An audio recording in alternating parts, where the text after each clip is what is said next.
ମା ପୁରୀରୁ ଆଗୁ ପୁରୀର ଆଗକୁ ପୁରୀର ଆଉ କେତେ ବାଟ ଏଟା ଦେଖ ଇଏ ଜଣେ ଶାଶୁ ହେଲା ସିଏ ବୋହୂ ସମସ୍ତ ଓଡ଼ିଆ ଭାଇମାନଙ୍କୁ ମୋର ଅନୁରୋଧ ଏମିତିଆ ବୋହୂ ସମସ୍ତଙ୍କ ଶାଶୁକୁ ମିଳୁ ମୋର ଅନୁରୋଧ ଜଗନ୍ନାଥଙ୍କ ପାଖରେ ବି ପ୍ରାର୍ଥନା କେତେ ବାଟରୁ ସେ ଆସିଛନ୍ତି ଦେଖ ଶାଶୁ ଯୋଗୁଁ ବୋହୂ ପୁରା ବିକଳ ଭାଗ୍ୟରେ ଥିଲେ ଏଭଳିଆ ବୋହୂକୁ ପାଇବ ଦେଖ ହେ ବୋହୂ ଆଚ୍ଛା ବୋହୂ କ'ଣ କହିବ କୁହ ମୁଁ ଯେମିତି ଯେମିତି ବତେଇଲି ଆଜି ପର୍ଯ୍ୟନ୍ତ କୌଣସି ଡକ୍ଟର ଏମିତି ବତେଇଛି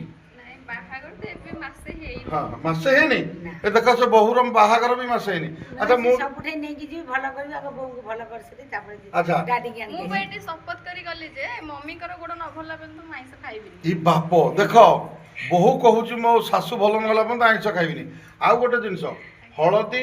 ଗୋଲମରିଚ ଜିରା ଏ ହଳଦୀ ଗୋଲମରିଚ ଡାଲଚିନି ଯେମିତି କହିଥିଲି ପ୍ରତ୍ୟେକ ଦିନ ସକାଳୁ ତମ ପରିବାରରେ ଯିଏ ଅଛନ୍ତି ପିଇବେ ହଁ ଯଦି ତାକୁ ପିଇଥିବ ସକାଳୁ ଜଳଖିଆରେ ନେଇଥିବ ଫାଷ୍ଟ ହଳଦୀ କି ଗୋଲମରିଚ ଆଉ ଡାଲଚିନି ସେ କେବେ କ୍ୟାନ୍ସର କି ଡାଇବେଟିସ୍ ହେବନି ବା ଚର୍ବିରେ କୌଣସି ରୋଗ ନାହିଁ ସେ ଧୀରେ ଧୀରେ ଆସିବ କେତେ ଥର ପରିସ୍ରା ଧଳା ହେବ ନାଇଁ ତୋର ଆସିବ ଶୁଣ ଏଟା ଭିଡ଼ିଓ କରୁଛି ତୋର ଆସିବ ସେଟା କ୍ଲିଅର ହେବ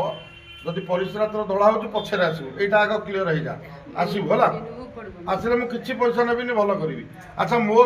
ଯୋଉ ବାର୍ତ୍ତା ତମକୁ ଦେଲି ଏଇଟା ଭଲ କି ଖରାପ ଏମିତି କୌଣସି ଡାକ୍ତର କହିନଥିବ ଥରେ ଖାଲି କହିଦିଅ ଜୟ ଶ୍ରୀ ଜଗନ୍ନାଥ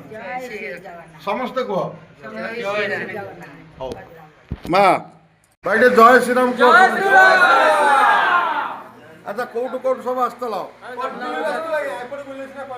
କୁହ ତମେ କୋଉଠୁ ଆସିଥିଲ ନୟା ଡିଷ୍ଟ୍ରିକ୍ଟ କଣ୍ଟ୍ରିରୁ ଆସିଥିଲୁ ତମ ନାଁ କ'ଣ ମୁଁ ଯେମିତି ବତେଇଲି ସବୁ ମେଡିସିନ ଡାକ୍ତର କେବେ ବତେଇଛି ମୁଁ ଯେମିତି ବତଉଛି ଡାକ୍ତର କେବେ ବତେଇଛି କି କେବେ ବତେଇନି ମୁଁ ଯାହା ବତେଇଲି ଏ ରାମବାଣ ଔଷଧ ଆକୁ ନିତିଦିନ ମାନିବ ହେଲା ଆଚ୍ଛା ଭାଇ ଟିକେ କୁହ ସେ ପାରାଲିସିସ୍ ବାଲା କୋଉଠୁ ଆସିଥିଲ ପୁରା ଜଡିବୁଟି